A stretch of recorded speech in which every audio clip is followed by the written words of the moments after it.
Have you ever seen films like these and imagine what it would be like to live in an era where fashion was extravagant, elaborate, and breathtaking? I certainly have, and if you're looking for the perfect in-depth guide to 18th century fashion, then you clicked on the right video. Hi there, I'm Daniela, and today we're diving into the fabulous fashions of the 18th century, where the fashion was hella extra, with wigs taller than your average toddler, dresses being wider than doors, and men's clothing being surprisingly flamboyant. So yeah, let's get into the iconic looks that defined a century of style. Okay, let's take a look at 18th century menswear. Back then, a gentleman's outfit started pretty simply, with a shirt and some drawers, so basically their version of underwear. Then came hose or stockings, which were held up by garters. And when it came to shoes, you might imagine something super flashy, but honestly, most men wore simple black or brown leather buckle shoes. Around their neck, they'd pop on a jabot, which we've actually seen being worn as far back as the 1600s. And over that came breeches, a long waistcoat, and a coat, which was really just a fancy jacket, but they called it a coat. And of course, no outfit was complete without a powdered wig and a tricorn hat. Now here's the funny thing, men's outfits didn't change very much throughout the entire 1700s. So if you look at the fashion in the 1720s, all the pieces were already there. By the 1730s, the coat flared out a bit more at the hips, but the essentials like the jabot, the hose, and the powdered wig all stayed the same. Through the 1740s, 1750s, and 1760s, styles shifted slightly, especially with wigs, but overall it was the same classic look. Even in the 1770s and 1780s, not much changed. It wasn't until the 1790s that men's fashion started evolving, as fashion always responds to the world around it. And oh lord, there was a lot happening at that time, with America having its first presidential election ever on March 4th, 1789. Also, the 1790s were seen as part of the early stages of the Industrial Revolution. For most of the century, breeches, waistcoats, coats, jabots, and tricorn hats were the must-have staples for men across all classes, from working class guys, the middle class, and the fanciest nobles. So, what exactly was the difference? Basically, it came down to how fancy the details were. And wow, when 18th century men's fashion got fancy, it got really fancy, okay? Like, just look at these embroidered suits. And believe it or not, men's clothing often had more embroidery than women's back then. Like girl, these outfits look like something straight out of a fairy tale with the soft Rococo pastels and glittering gold embroidery. And you would also see some jewel tones like navy, rust, and emerald. Honestly, I've gotta say, some of these look like something Lestat from Interview with the Vampire would wear. By the way, if you've never seen that movie, go watch it now. Well, actually after this video. But the actors are fantastic and the costuming is absolutely gorgeous. Let me know if you guys would be interested in a video of me showing the accuracy of the costumes in that movie. Anyways, you would also see deep royal purples too. And of course, they were paired with gorgeous embroidered details. This one coat that I saw had like these fluffy dandelions on it, and I just thought it was so gorgeous. Like, please guys, I beg you, let's bring this back. I'm so tired of seeing dudes walking around in Nike tech. But unfortunately, after the 18th century, everyday men's fashion would never be this colorful, embroidered, and lace-filled again. Like for me, this was truly the peak of men's fashion because I mean, come on, they were literally serving in these looks.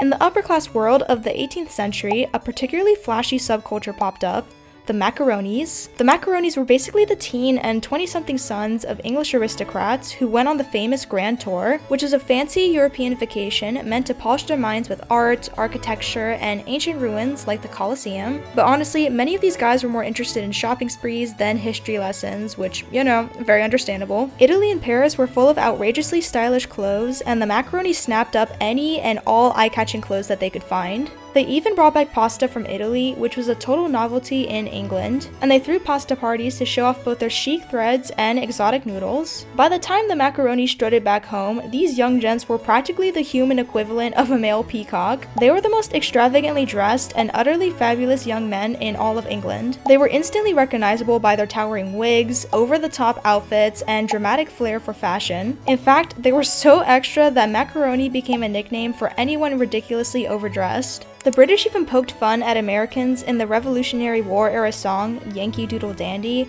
basically teasing that a feather in a hat was all it took for them to feel fashionable. And across the ocean in France, clothing was just as dramatic, but it carried serious political meaning. During the French Revolution, revolutionaries proudly wore symbols of unity, like the tricolor cockade, a red, white, and blue rosette that would later inspire the French flag. And the leader of the French Revolution was none other than Robespierre. He was the head of the revolutionaries for a while, though he wouldn't stay on top forever. The revolutionaries called themselves the sans-culottes, which literally means without breeches. Unlike the fancy aristocrats in their knee breeches, these guys wore long trousers, which the upper class of course thought looked uncivilized. And they didn't just stop at pants, as bold stripes became a revolutionary statement too. Even women got in on the trend, rocking striped skirts in bright colors like red and yellow. It's really cool to see because stripes used to scream fancy, hoity-toity aristocrat, but the sans-culottes totally reclaimed them as a badge of rebellion. They also wore a Phrygian cap, or bonnet rouge, which was a pointy red hat symbolizing liberty, and the carmagnole, a short revolutionary style jacket. These weren't just fashion choices, as they were powerful political statements. Revolutionaries could instantly recognize one another by their caps, cockades, and stripes, turning outfits into symbols of rebellion and freedom.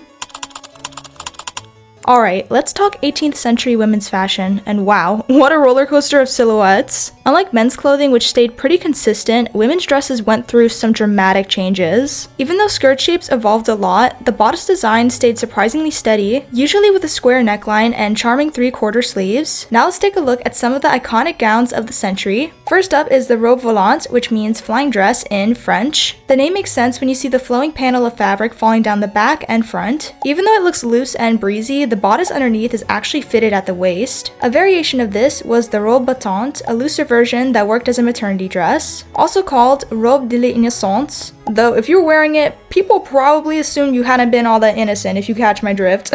Then there's the robe à la française, also known as the sack back or Watteau dress, because the painter Watteau loved painting people in it. From the front, it's a fitted gown, but the back is where all the drama happens, as there's a big, elegant panel of pleated fabric cascading down to the floor. And if you want to know how people created that extra fullness at the hips, basically they used a piece known as the rump, and this was definitely one of the most iconic looks of the Rococo era. Another popular style was the robe à l'anglaise, or English gown, which ditched the back panel for a sleeker silhouette while still featuring a split front to show off a decorative underskirt. Now, how did women get those extremely wide hips? Enter the panier, the French word for basket. These cage-like undergarments were made of reeds or thin wood and opened like an accordion so ladies could sit. At its peak, this style gave women such wide skirts that French chateaux even had extra wide doors built so that they could enter rooms front-facing instead of shuffling sideways. Now I have to say, that's dedication to fashion, like those girlies were some fashionistas. Then came the robe à la polonaise, a Polish-inspired gown with puffed-up overskirts gathered into 3 sections. And if you notice, it's showing off a bit of ankle, which was considered super scandalous and very sexy at the time. We also had the robe à la Creole. It was a simple yet chic white gown with loads of ruching, plenty of neat pleats, a lovely sash cinched at the waist, and a ruffled bodice topped with a frilly, romantic neckline. This type of dress was influenced by French colonies in the Caribbean and Louisiana, hence Creole being in the name. Marie Antoinette herself was famously painted wearing one, helping it turn into a trend. There was also the redingote, a stylish double-breasted coat that was smartly tailored and fashionable for both men and women. And finally, the dress that marked the end of Rococo extravagance, the robe chemise. Debuting in the 1780s and 90s, this gown was incredibly simple, even more so than the robe à la Creole, as it had no lace, no embroidery, and no paniers. It was just a square neckline, tight long sleeves, and a simple sash. It genuinely shocked people at first, but also became the blueprint for early 19th century fashion. So, why the drastic change from frilly, over-the-top gowns to this soft, minimal style? Fashion is always shaped by the world around us and influenced by the political climate, and something pretty major happened in 1789 that would change the entire world, and wardrobes too. A little hint, it involved a revolution. Another super cute piece you should know about is the caraco. The caraco was a separate jacket or bodice with a peplum, which is a little flared ruffle at the waist. Here's another example. When paired with a matching skirt, the caraco often created a suit-like effect that was super stylish for the time. I don't know about you, but I am obsessed with the way this looks, like it's so cool. Alright, now let's pull everything together so you can see how a noble woman would have dressed in the 18th century. A shift was a simple, lightweight undergarment, so kind of like an old-fashioned slip that both women and sometimes men wore. It acted as a soft, washable layer to keep fancy outer clothes safe from sweat and skin oils, while also adding a bit of cozy warmth. Most were made with comfy linen, making them the ultimate everyday essential. On top of your shift, you would then add a stay, which was a type of corset, then the panier, which were those wide hoops we've seen already, and then over that you added a petticoat and a gown. 18th century gowns are very easy to spot thanks to their iconic square necklines and 3 quarter-length sleeves. Many gowns were called mantois, meaning the bodice and skirt were made from the same fabric, but the French term robe eventually took over because of the influence of the French court. Next comes the stomacher, which was that decorative panel in the front. A stomacher was a fancy triangle-shaped panel that fit into the V-shaped opening of a woman's gown. Often lavishly embroidered or decorated, it covers the stays and chemise underneath, adding a perfect touch of sparkle and elegance to complete the outfit. Then add a collier or a choker, which ranged from very ruffled and fancy to something as simple as a plain black ribbon tied neatly around the neck. That minimalist black ribbon was considered incredibly fashionable and provided a striking contrast to the over-the-top complexity of the rest of the outfit. For the hair, contrary to popular belief, women didn't usually wear full wigs. Instead, they powdered their own hair and added false hair pieces, ribbons, feathers, and all sorts of decorations to achieve those dramatic styles. We'll elaborate more on this later. Then there's the makeup. You couldn't be seen without your perfectly white lead-based makeup. Then you needed your perfect looking eyebrows, which were high up on the forehead for a haughty expression. Add on some dramatic triangular rouge and lipstick that was applied only on the center of the lips. And voila, that's how they achieved their look. After walking through this full look, it's clear that 18th century elites absolutely couldn't dress themselves. Hell, if you have ever worn Lolita fashion before, then you absolutely know the struggle of getting dressed. The style was so over the top that getting dressed required the help of servants, as there was absolutely no way anyone could manage these outfits alone. It really showed just how wealthy you had to be if even getting dressed was a team effort. Stripes were the obsession of the 18th century, like people just couldn't get enough of them. They were called Peking stripes, a nod to Beijing, which was then called Peking, and tied into the era's fascination with Orientalism and chinoiserie. Basically, Europe had a fascination with East Asian aesthetics, often rooted in colonization and empire. Stripes were so trendy that ladies wore them everywhere, on dresses, hat bands, even shoes. Now let's talk about gold thread. Yes, like actual spun gold. It was a favorite for embroidery in the 1700s, and wearing a gown covered in it basically screamed, "I'm rich, fashionable, and important." Creating these pieces took months of dedicated hand embroidery, often by candlelight. But the ultra-wealthy were so detached from that labor that they started a bizarre hobby called drizzling, where they would unpick all that gorgeous embroidery to pull out the gold threads, basically because they found it relaxing. So they'd sit around drinking wine, destroying dresses worth a fortune without a thought for the artisans who made them. Clearly, these people had no appreciation whatsoever to the labor that went into these embroideries. Now let's get into common accessories in the 1700s. Fans were essential fashion statements and practical tools for staying cool. They were made with a variety of materials such as parchment, silk, feathers, wood, mother of pearl, ivory, or even tortoiseshell. They were often elaborately decorated with pastoral scenes, florals, or exotic motifs inspired by trade with Asia. These fans could also be embellished with precious elements like gold and silver leaf, sequins, and small gems and rhinestones. Beyond cooling, they became part of a fan language, where gestures could send flirtatious or discreet messages. Parasols were another fashionable way to keep cool in the 1700s. Parasols were must-have accessories for fashionable women, protecting delicate skin from the sun in an era where pale complexions were prized. Mounted on wood, mother of pearl, or ivory handles, and decorated with fringe, embroidery, and ruffles. In the 18th century, gloves were both a fashion statement and a practical must-have. They came in luxurious materials like buttery soft kid leather, silky fabrics, and cozy wool, with styles ranging from simple everyday wear to lavishly decorated pieces fit for royalty. Aristocrats flaunted dainty silk mitts and fancy leather gloves at formal events, while the working class stuck to sturdy wool or cotton versions for warmth and protection. Beyond function, gloves were a symbol of status, and wearing them showed off soft, well-kept hands untouched by hard labor. The iconic tricorn hat was everywhere, though it wasn't even called that at the time. It was just a cocked hat. Until 100 years later, when it was named the tricorn hat since it's triangular. Hats in general were either big in style or size. For an example, there was the bergère hat, which was a shepherdess-style hat tied with ribbons. It became super popular, especially with Marie Antoinette, who loved to dress up like a peasant in her artificial farm village, the Hameau de la Reine, which was on the grounds of Versailles. And for rainy days, women wore caleche bonnets, which were folding bonnet-like hoods designed to protect their gravity-defying over-the-top hairstyles. And while we're talking accessories, you may have noticed that in a lot of portraits, ladies have a soft little scarf-like piece draped around their shoulders. This was called a fichu.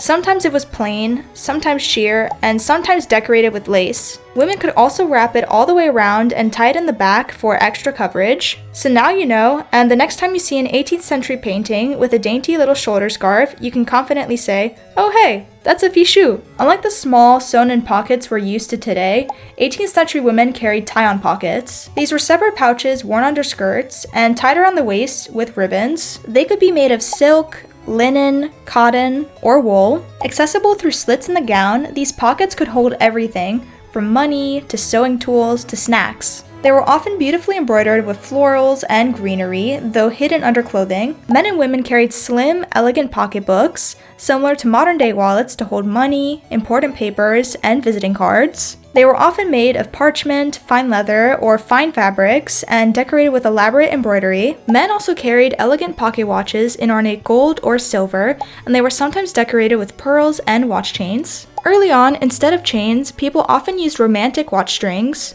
so long ribbons, tassels, or woven cords that were budget-friendly and surprisingly sturdy. In the 1780s, the ladies started joining the fun by wearing elegantly draped watch chains of their own. These looked a lot like men's, but ladies likely clipped them to their petticoats or waistbands. In the 18th century, jewelry got a major glow up thanks to the dreamy styles of late Baroque and Rococo. Think soft pastel colors, swirly curves, and abundant use of gold. Rococo especially brought a playful, flirty vibe, swapping out the serious and grand feel of Baroque for something lighter and more whimsical. Back then, jewelry wasn't just an accessory, it was a full-on status symbol. The wealthy and the fancy up-and-coming middle class loved to show off their sparkle. The royal court set the trends, and everyone wanted a piece of that glamorous life. In France especially, bling was big. With gowns dipping low or leaving shoulders bare, necklaces became the star of the show, often dripping with diamonds cut to shimmer like starlight by candlelight. For necklaces, you'd see ribbons and chokers that were used to hold cameos, jewels, or small pendants. Pearls were also extremely popular and often worn in single or multiple strands. And lastly, jewel-encrusted necklaces were all the rage. Colorful gems like emeralds, sapphires, and rubies were popular, and fancy Brazilian stones like sunny yellow crystal beryls and peachy pink topazes became the must-have jewels for evenings out. You'd also spot plenty of rings and earrings, adding extra sparkle. For earrings, dainty drop styles with pearls or glittering gemstones were super popular,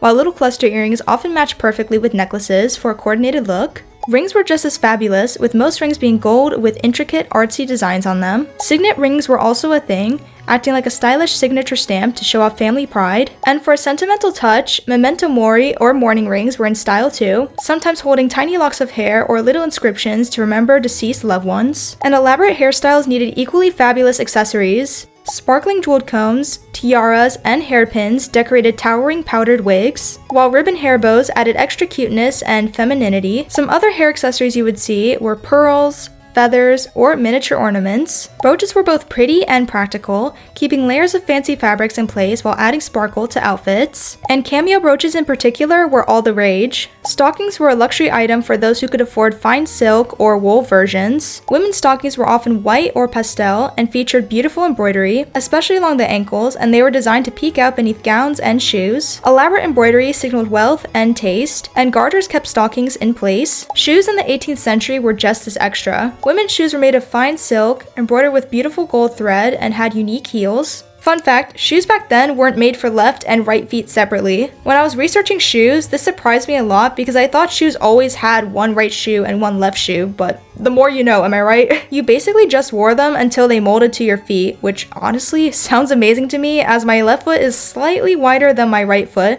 so I want a pair of these for myself. There were even mules, which were backless slippers for stylish lounging. Men's shoes were typically simpler, usually made with black or brown leather and with a buckle, though they had some pretty wild heels too, like look at that heel. It's crazy to me that someone actually wore those. Footwear in the 1700s totally reflected the style and spirit of the era. They were extravagant, playful, and sometimes totally impractical, but absolutely gorgeous. If we want to talk about 18th century excess, we've got to get into powder and wigs. Wigs weren't actually made of white hair like some people think. They were usually brown, blonde, or a soft mousy color, and then dusted with powder to look white. After all, finding naturally white hair was pretty tricky. White hair usually belongs to older people, and by then it's often thin and brittle, so not exactly perfect wig material. So instead, they made beautiful wigs in natural and unnatural shades and gave them the iconic powdered finish. And powdering was the thing for both men and women. People would shield their faces with these creepy ass looking cones while their hair was powdered white. At the lower end of the scale, it was made from simple ingredients like cornstarch, but the more luxurious versions were crafted from finely milled scented flour. The powder was sometimes tinted lilac, peachy pink, or pale blue for a fun, colorful twist. Contrary to popular belief, women in the 18th century rarely wore full wigs. Instead, fashionable ladies styled their own hair and added hair pieces, fake curls, and plenty of extra hair to create height for formal occasions, and to support the elaborate novelty hairstyles of the time. Their hair was usually powdered white, though sometimes it was tinted in soft blues, pinks, or purples. If you look at this picture that I have on the screen now, it's a great, accurate example of what a stylish woman's everyday hair might have looked like back then. On special occasions, these hairstyles could become incredibly elaborate and dramatic. The most famous was Marie Antoinette's Belle Poule coiffure,